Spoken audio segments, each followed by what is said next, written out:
help me.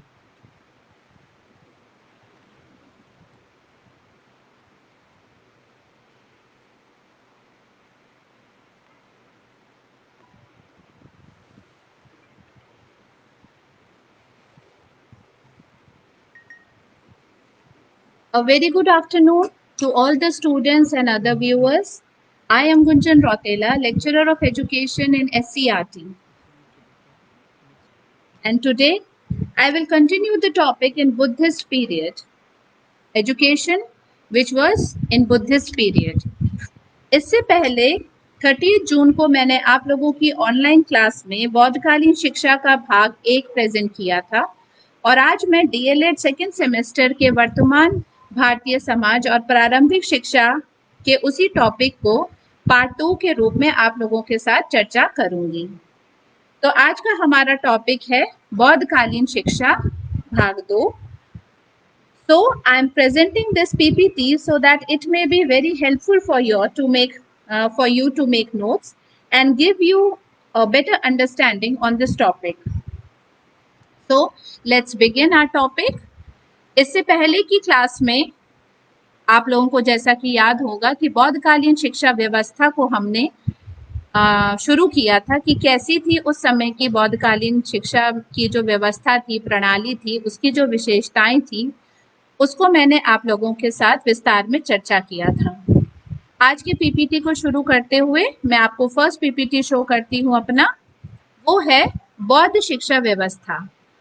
उसमें हम लोगों ने पढ़ा था कि मठ में प्रवेश करने के उपरांत जो संस्कार होते हैं वो बौद्ध शिक्षा व्यवस्था में किए जाते हैं और उसमें प्रवज्य संस्कार के बारे में हमने पढ़ा था।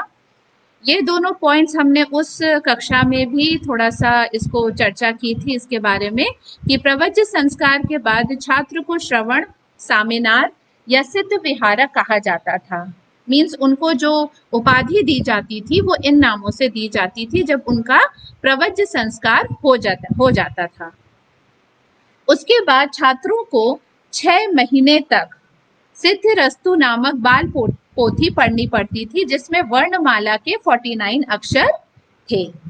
ये हम लोगों ने उस समय चर्चा की थी। ये बौद्ध शिक्षा व्यवस्था की बहुत ही इम्पोर्टेंट 2 पॉइंट्स हैं।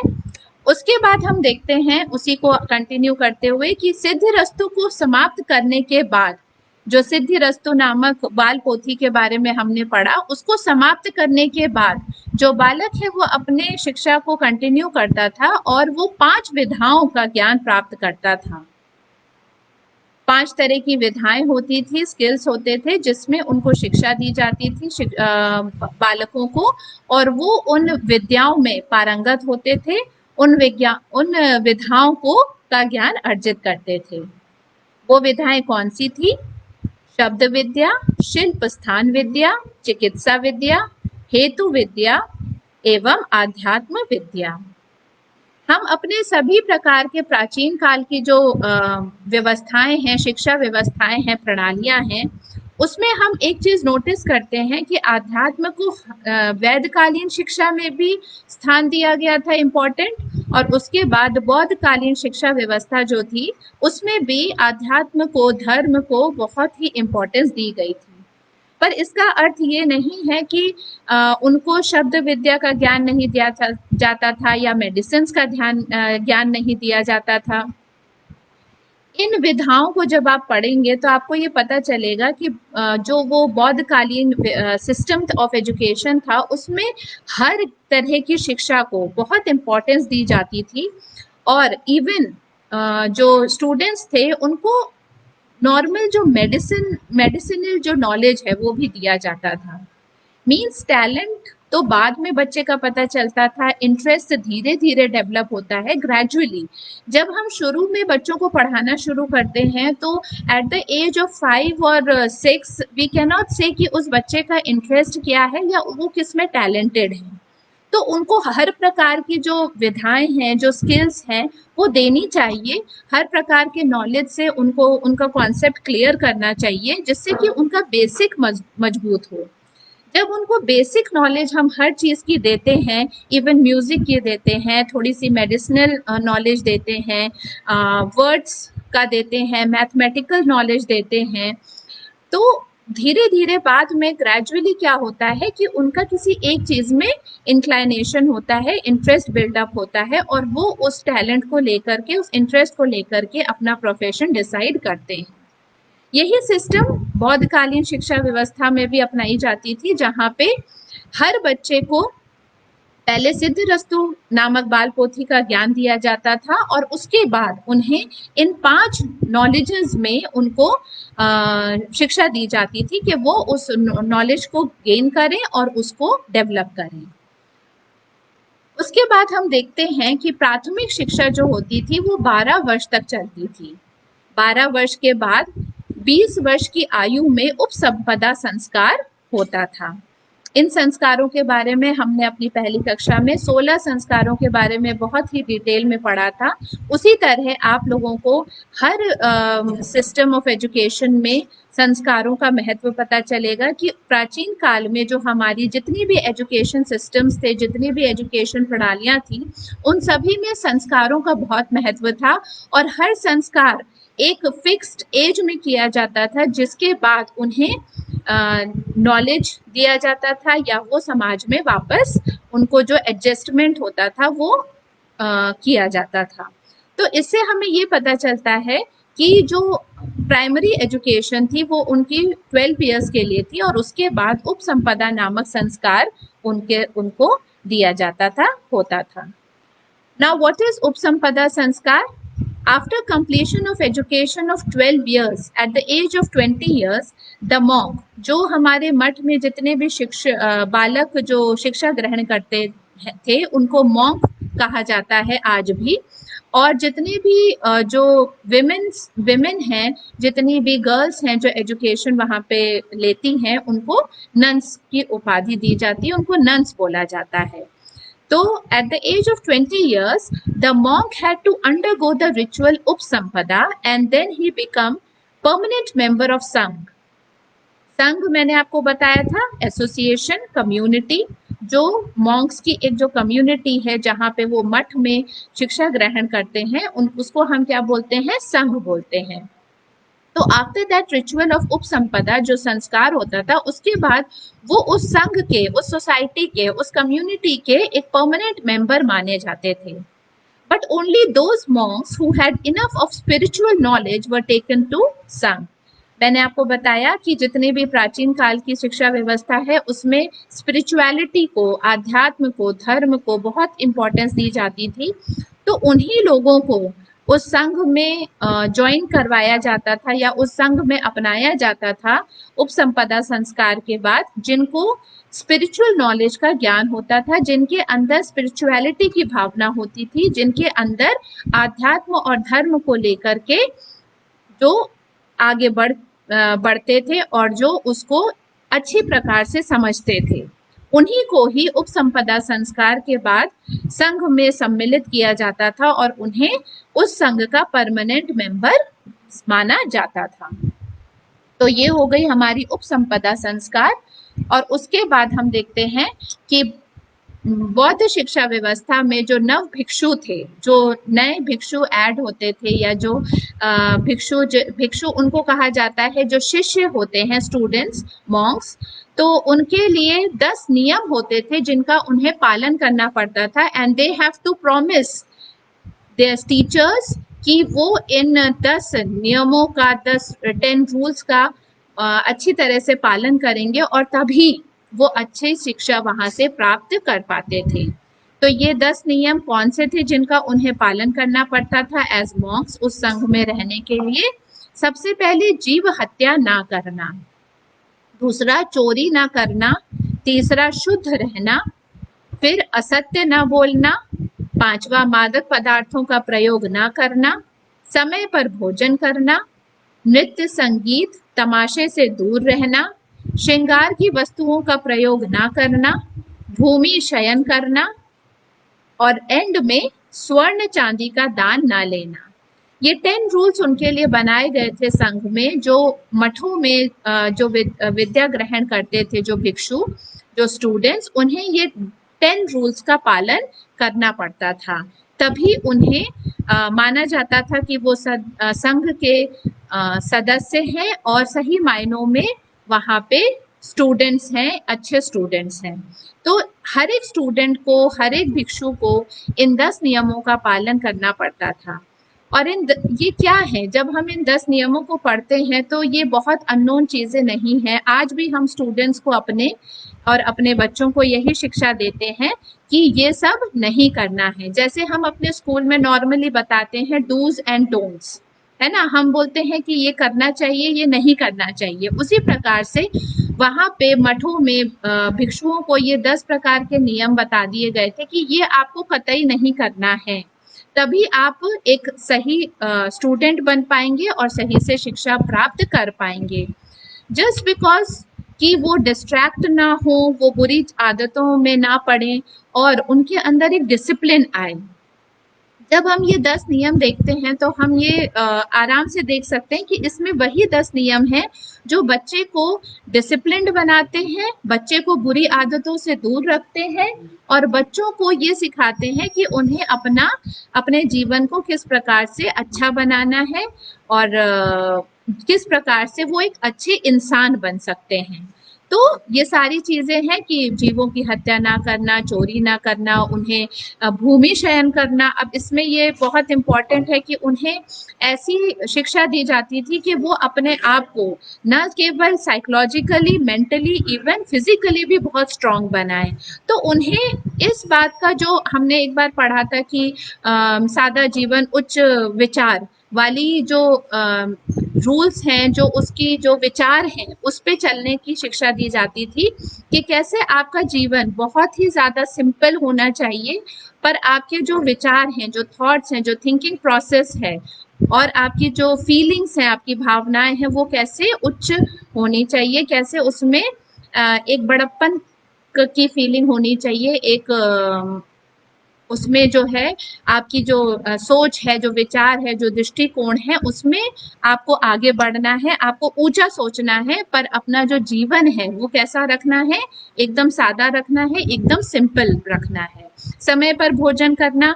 अब ये सारी चीजें साइंटिफिकली जो है वो स्टूडेंट्स के लिए समझी जाती थी कि वो फिजिकली स्ट्रांग बने और अपने आप को एक अच्छा इंसान बनाए, एक डिसिप्लिन व्यक्ति बनाए। इसलिए उनको ये 10 नियम बताए गए थे जिनका उन्हें पालन करना होता था अपनी स्टूडेंट लाइफ में।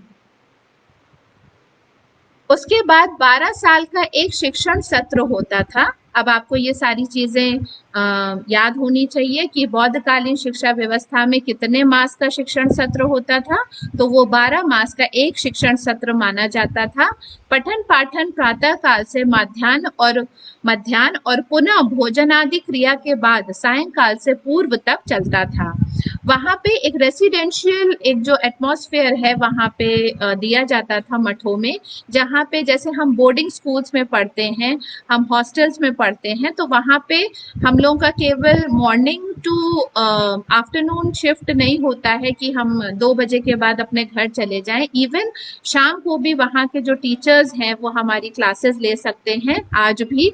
और मठों में भी ये व्यवस्था थी कि सुबह से लेकर के हम लंच टाइम तक एक पीरियड चलते थे कि वहाँ पे टीचिंग प्रोसेस होता था, और उसके बाद लंच के बाद जब भी टीचर्स को जो टाइम टेबल निश्चित करते थे तो वो स्टूडेंट्स को बुला करके फिर से शिक्षा प्रदान करते थे।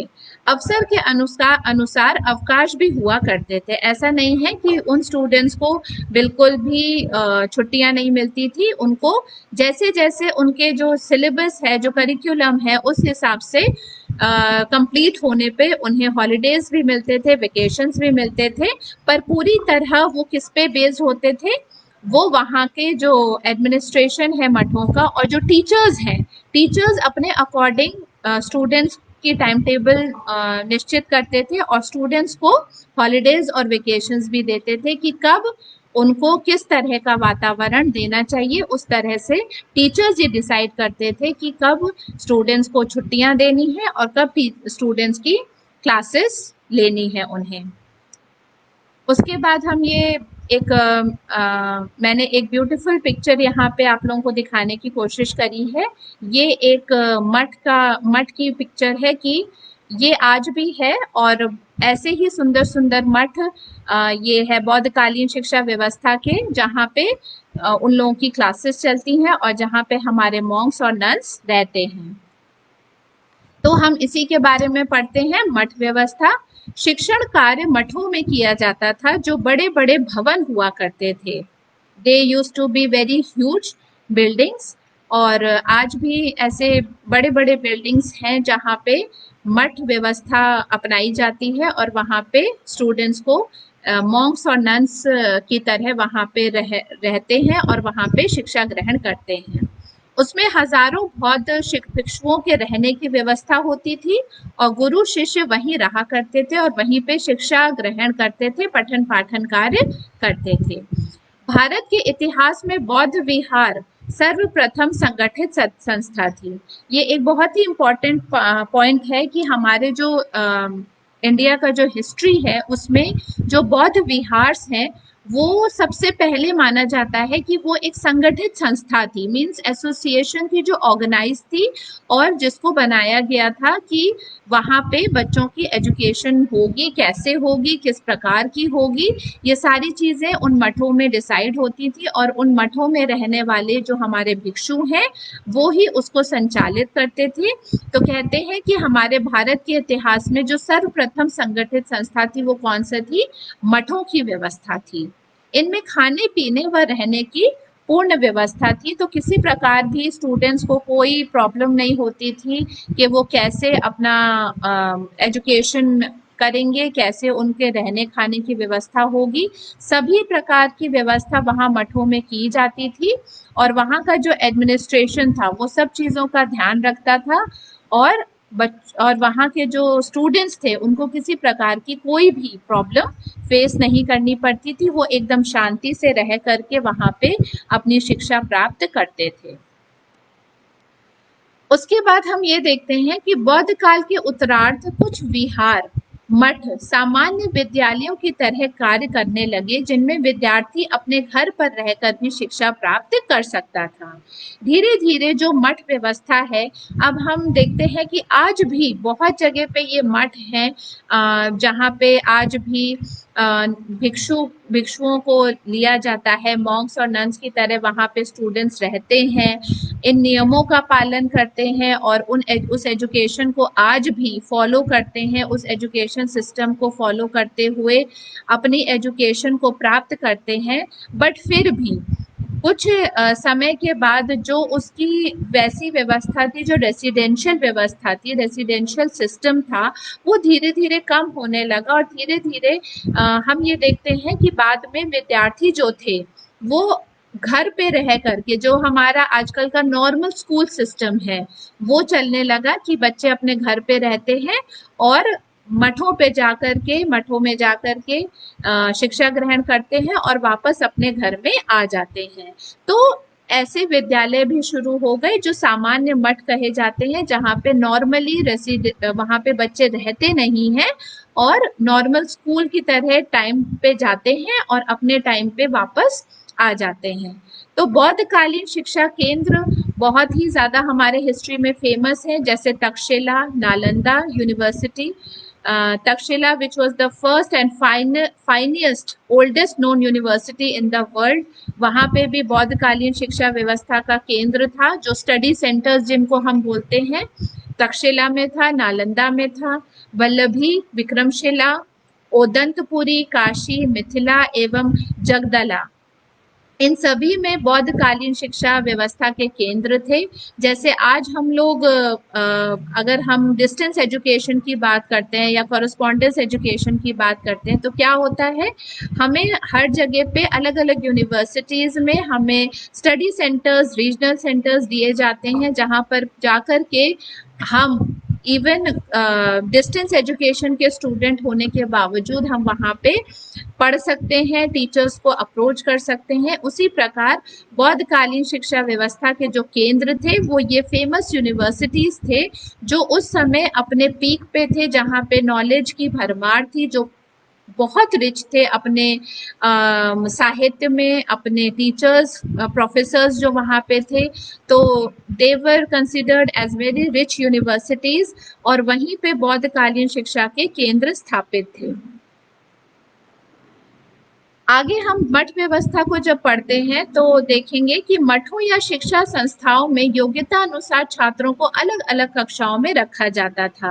मीन्स थोड़ा सा कैटेगराइजेशन होता था कि जो स्टूडेंट्स हैं, जैसे आज भी क्या होता है, सेक्शंस होते हैं अलग अलग, ABCDEFG, तो उन सेक्शंस में बच्चों को रखने की एक अलग से सिस्टम होता है। सिस्टमैटिकली कुछ ना कोई पैटर्न होता है हर स्कूल का, जिसको वो फॉलो करते हैं, और उस पैटर्न के अकॉर्डिंग वो क्या करते हैं कि अपने उन बच्चों के सेक्शंस में अलग अलग बच्चों को रखते हैं। इसी प्रकार मठों में भी जो संस्थाएं होती थी वो क्या करते थे, योग्यता के अनुसार, means according to the capability of the students, वो कैटेगराइज करते थे बच्चों को और उनको अलग अलग सेक्शंस में रखते थे, अलग अलग कक्षाओं में रखा जाता था।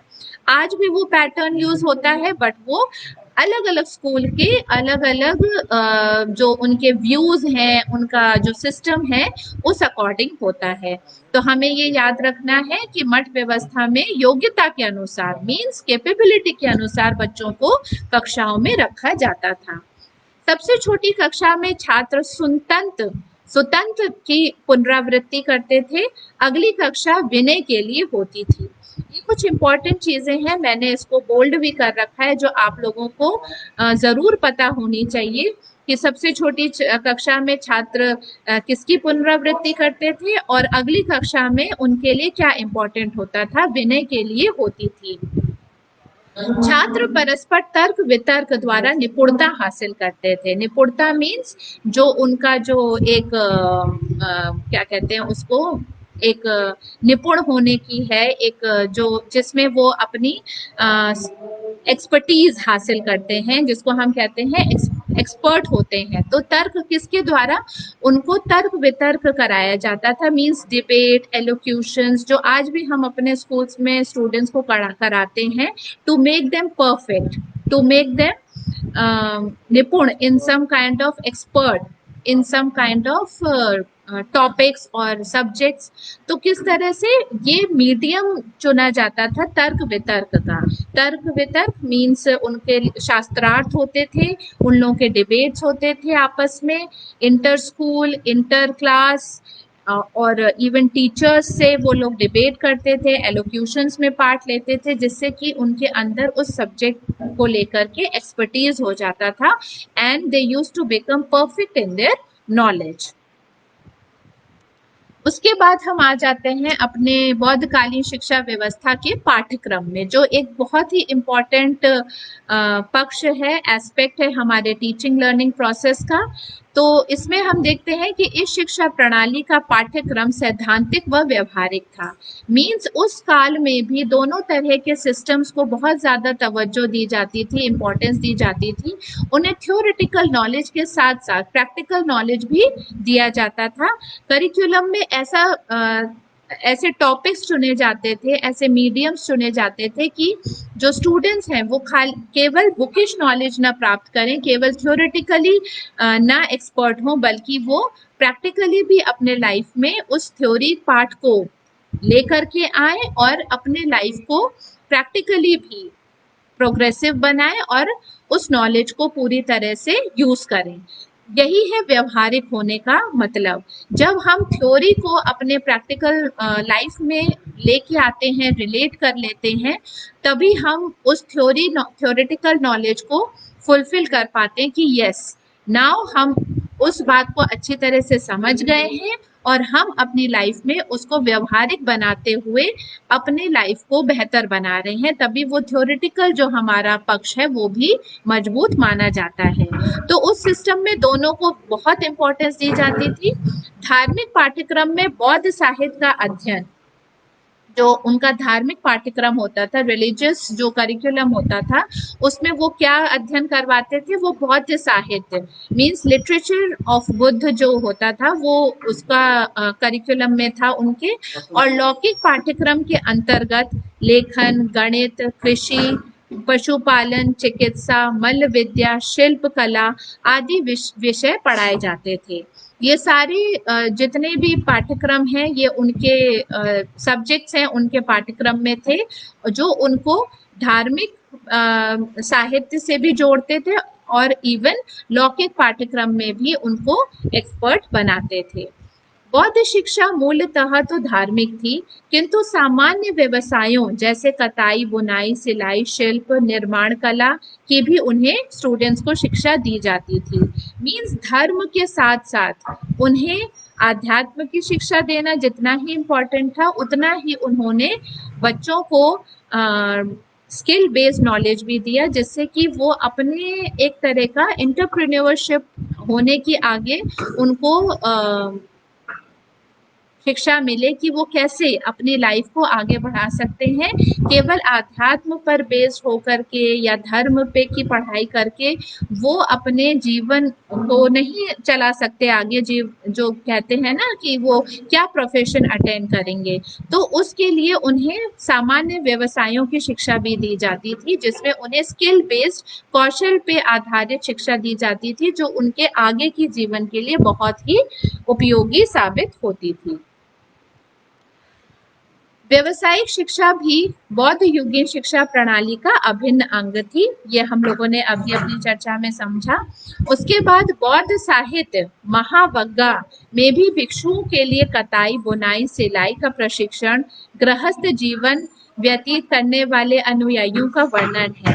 मीन्स जो उनका जो बौद्ध साहित्य है महावग्गा, उसमें यदि हम उसको पढ़ते हैं कभी, तो हम ये जानेंगे कि उसमें भी इन सभी चीज़ों का डिस्क्रिप्शन है, बहुत अच्छा डिस्क्रिप्शन है कि किस प्रकार स्टूडेंट्स को कताई, बुनाई, सिलाई की ट्रेनिंग दी जाए, किस प्रकार उन्हें गृहस्थ जीवन के बारे में बताया जाए, जिससे कि ये सारी चीज़ें क्या है, हम जब टीचिंग लर्निंग प्रोसेस पढ़ते हैं तो उसमें हम यही तो सीखते हैं कि कैसे बच्चे का ऑल राउंड डेवलपमेंट करना है, जिसको कहते हैं सर्वांगीण विकास करना।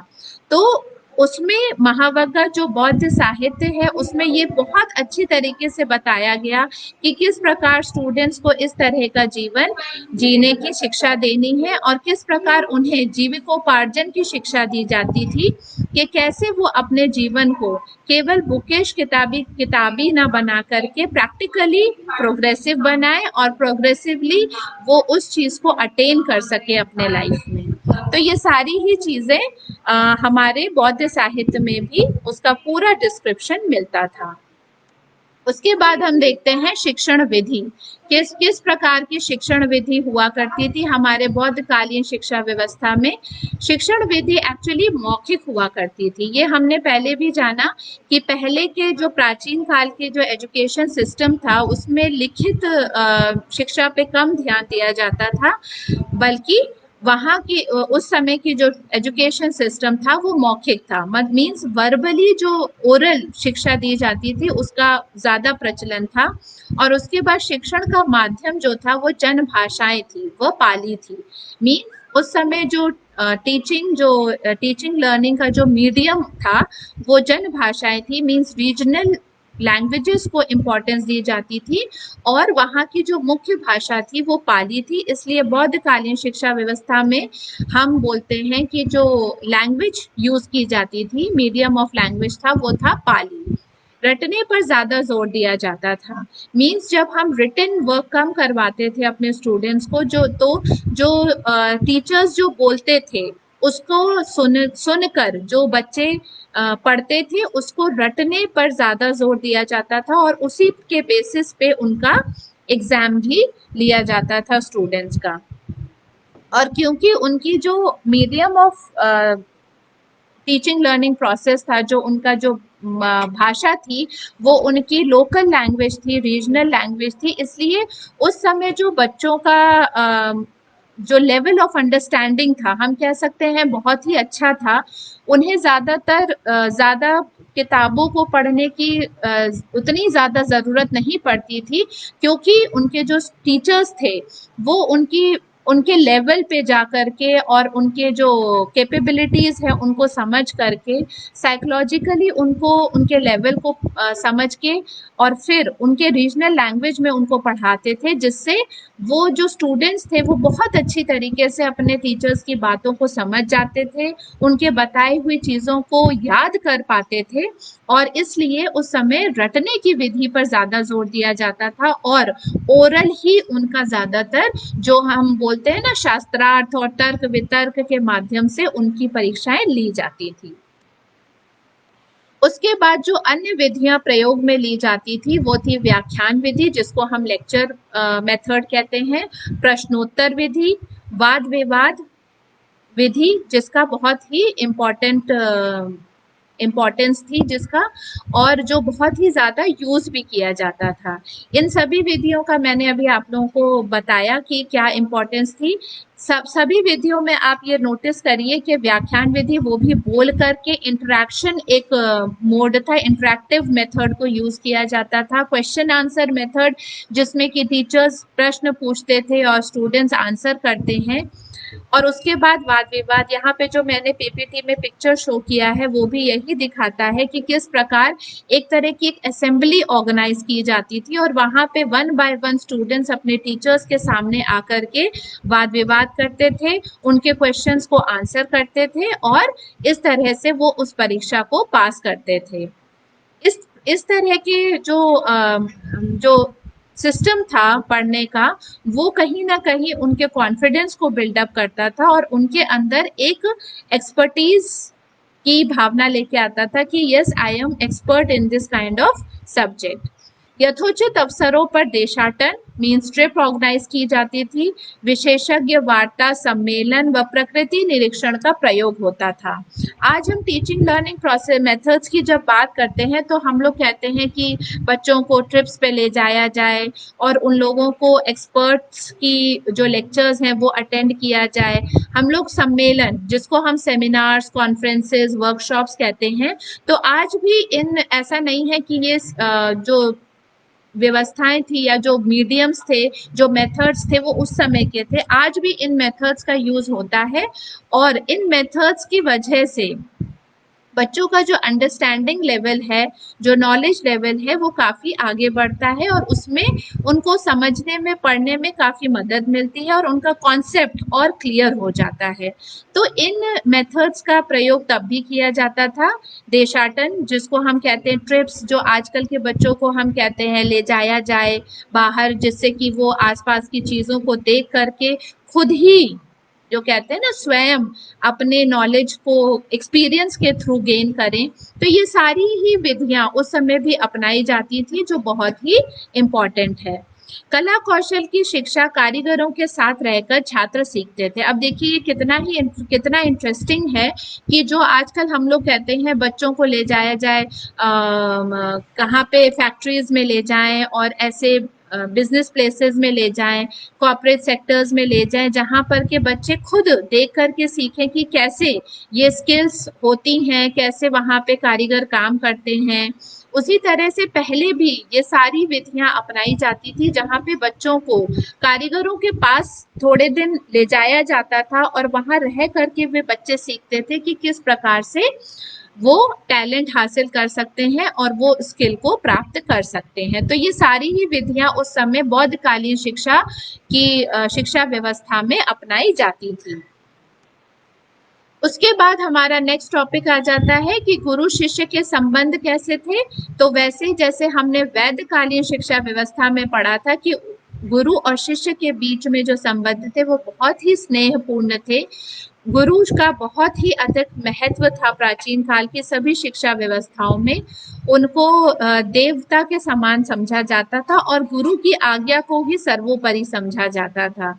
यदि गुरु ने कोई आज्ञा दे दी तो उसका पालन करना ही शिष्य का सर्वप्रथम कर्तव्य हो जाता था और इस कर्तव्य को निभाने में वो थोड़ी सी भी जो कहते हैं ना हेजिटेशन या फिर कुछ भी उसको मना नहीं करते थे और जो गुरु ने कह दिया उसी को ही पालन करने में उनका सबसे बड़ा, उनको वो सोचते थे कि उनका सबसे बड़ा सौभाग्य है कि वो गुरु की शिक्षा का पालन कर रहे हैं, उनकी आज्ञा का पालन कर रहे हैं। वह गुरु की सेवा करते थे, उनकी दिनचर्या का ख्याल रखते थे, साफ सफाई और इवन भोजन की व्यवस्था भी शिष्य पूरी कर्तव्य निष्ठता के साथ करते थे और गुरु की सेवा करते थे। गुरु भी छात्र के प्रति पितृवत दायित्व निभाता था। उसके शारीरिक, मानसिक, बौद्धिक क्षमताओं के विकास के लिए ज्ञान देते थे, समाज में रहने के योग्य बनाते थे। तो जो हमारे गुरु थे वो भी बहुत ही ज़्यादा रिस्पेक्टेड थे और उस समय वो इस तरह से अपने शिष्यों का ध्यान रखते थे जैसे एक पिता रखता है, और उसी तरह से उनको वो शिक्षा देते थे कि वो अपने समाज के लिए उपयोगी साबित हों। गुरु का कर्तव्य था कि वह उच्च आदर्श प्रस्तुत करें और सादा जीवन व्यतीत करें। जिस प्रकार वो शिष्य को चाहते थे कि शिष्य का जीवन अच्छा हो, ईमानदारी से वो जिए, चरित्रवान बने, वैसे ही वो स्वयं भी अपना जीवन जीते थे, जिससे कि जो शिष्य होता है वो सबसे ज़्यादा किस चीज़ से सीखता है, वो गुरु को अपना रोल मॉडल मानता है और उनको देखते हुए, उनका अनुकरण करते हुए वो उसी तरह का इंसान बनना चाहता है जिस प्रकार उसके गुरु होते हैं। तो जो गुरु होते थे, टीचर्स होते थे, वो ये पूरी कोशिश करते थे कि उनके सामने, अपने स्टूडेंट्स के सामने वो एक आदर्श प्रस्तुत करें और वो उसी प्रकार जीवन जिए जिस तरह वो चाहते थे कि उनके शिष्य बने और जीवन जिए। इसलिए वो बहुत ही ज़्यादा सादा जीवन जीते थे और उनके सामने, अपने शिष्यों के सामने ऐसे उदाहरण प्रस्तुत करते थे जिससे कि उनके जो सोच है, जो विचार हैं, जो चरित्र है, वो उच्च कोटि का हो। उसके बाद हम देखते हैं कि बौद्धकालीन शिक्षा व्यवस्था में स्त्री की जो शिक्षा व्यवस्था थी वो भी बहुत ही ज़्यादा प्रोत्साहन करने वाली थी। उस समय स्त्रियों को जो शिक्षा दी जाती थी उसको कहते हैं कि बहुत ही ज़्यादा उनको इम्पोर्टेंस दी जाती थी, उनको प्रोत्साहन मिला कि किस प्रकार से विमेन एजुकेशन को उन्हें शामिल करना है अपने बौद्धकालीन शिक्षा व्यवस्था में, और उन्होंने इम्पोर्टेंस दी विमेन एजुकेशन को। और संघ में प्रशिक्षु के रूप में प्रवेश लेने वाली महिला, जो प्रथम महिला थी, उनको हम जानते हैं विमाता प्रजापति गौतमी के नाम से, जिन्होंने वहाँ पे बौद्धकालीन शिक्षा व्यवस्था में महिला बुद्ध के रूप में प्रवेश किया और स्त्री शिक्षा को प्रोत्साहन मिला, और उस तरह से जो बौद्धकालीन शिक्षा व्यवस्था थी उसमें महिला शिक्षा को आगे बढ़ाया गया। मठ विहार में महिलाओं को भिक्षुणों के रूप में रहना पड़ता था, उन्हें भी भिक्षुओं के समान शिक्षा दी जाती थी। उनके लिए जो डिफरेंस था वो कुछ नहीं था कि उन्हें अलग तरह का जीवन जीना है, उन्हें भी जो बालक थे भिक्षु, उन्हीं के समान बालिकाओं को भी प्रवेश दिया जाता था, उन्हें भिक्षुणु कहा जाता था और उन्हें भी मठ में रह करके शिक्षा ग्रहण करनी होती थी। विमेन एजुकेशन को आगे पढ़ते हुए हम ये कुछ पॉइंट्स देखते हैं। Previously women were not allowed to get education, वहाँ पे जो प्राचीन व्यवस्था थी उसमें विमेन को अलाउड नहीं था, बट उसके बाद after the request of his disciple Anand, जो आनंद थे वो लॉर्ड बुद्धा के एक स्टूडेंट थे, और उन्होंने ये कहा जाता है कि लॉर्ड बुद्धा को ये रिक्वेस्ट करी कि संघ में विमेन को भी जगह दी जाए, उनके एजुकेशन पे भी फोकस किया जाए। और उसके बाद कहा जाता है कि भिक्षुनीज were allowed to get attain knowledge over there and study over in the संघ and vihars. तो भिक्षुज are not permitted to give education to women in alone. Means एक ये इम्पॉर्टेंट पॉइंट है, जो भिक्षुज थे वो परमिटेड नहीं थे कि वो अकेले में किसी भी महिला को एजुकेशन दें या शिक्षा प्रदान करें, ये वहाँ का एक नियम था। Women were considered inferior to men, थोड़ा सा ये कहीं हमारे प्राचीन व्यवस्था में ये देखा जाता है, ये फ्लॉ देखा जाता है कि विमेन को उतना ज़्यादा मतलब नहीं उसके समान समझा जाता था, एक इक्वालिटी के कहीं ना कहीं लैकनेस थी, कहीं ना कहीं कमी थी, और विमेन को थोड़ा सा इंफीरियर देखा जाता था। बट फिर भी आनंद, जो उनके डिसाइपल थे लॉर्ड बुद्धा के, उनके कहने पर विमेन को संघ में आने की अनुमति दी गई और उन्हें परमिट किया गया कि वो शिक्षा ग्रहण कर सकते हैं मठों में रह करके, विहार्स में रह करके। General women were not allowed to get education, means थोड़ी सी स्पेसिफिकेशन थी कि वहाँ पे जो ऐसी लेडीज थी जो उच्च वर्ग की थी और जो कहीं ना कहीं से उस संघ से जुड़ी हुई थी, उन लेडीज को, उन विमेन को एजुकेशन प्राप्त करने की परमिशन थी, बट जो ऑर्डिनरी महिलाएं थी उनको उस संघ में आने की अनुमति तब भी प्राप्त नहीं थी। बौद्ध शिक्षा प्रणाली के गुण। अब हम देखते हैं कि हमने सारी व्यवस्थाएं देखी, विशेषताएं देखी, हमने ये देखा कि गुरु शिष्य का क्या रिलेशन था, स्त्री शिक्षा की क्या इम्पोर्टेंस थी, और उसके बाद हम जल्दी से एक ये देखते हैं कि बौद्ध शिक्षा प्रणाली के क्या क्या गुण थे। बौद्ध शिक्षा केंद्र अत्यधिक सुव्यवस्थित थी, जैसे कि हमने देखा उन स्टूडेंट्स को 10 रूल्स फॉलो करने को कहा जाता था, उन लोगों का टाइम टेबल फिक्स्ड था, हर चीज का एक नियम था, हर चीज के लिए कुछ ना कुछ रूल्स एंड रेगुलेशंस थे। तो इन सारी व्यवस्थाओं को, सिस्टम को, पैटर्न को देखते हुए हम कह सकते हैं कि जो बौद्ध शिक्षा के जो स्टडी सेंटर्स थे वो बहुत ही ज्यादा डिसिप्लिन्ड थे, ऑर्गेनाइज्ड थे और सुव्यवस्थित, जिसको हम कहते हैं। उसके बाद हम देखते हैं बौद्ध शिक्षा केंद्र सांप्रदायिक सौहार्द को प्रोत्साहन देती थी, मीन्स वहाँ पे जो सोशल इक्वालिटी है उसको इम्पोर्टेंस दी जाती थी, हर किसी को एक समान दृष्टि से देखा जाता था। बौद्ध शिक्षा केंद्र पुस्तकालय में प्रत्येक भाषा विषय का अनूठा संग्रह उपलब्ध था।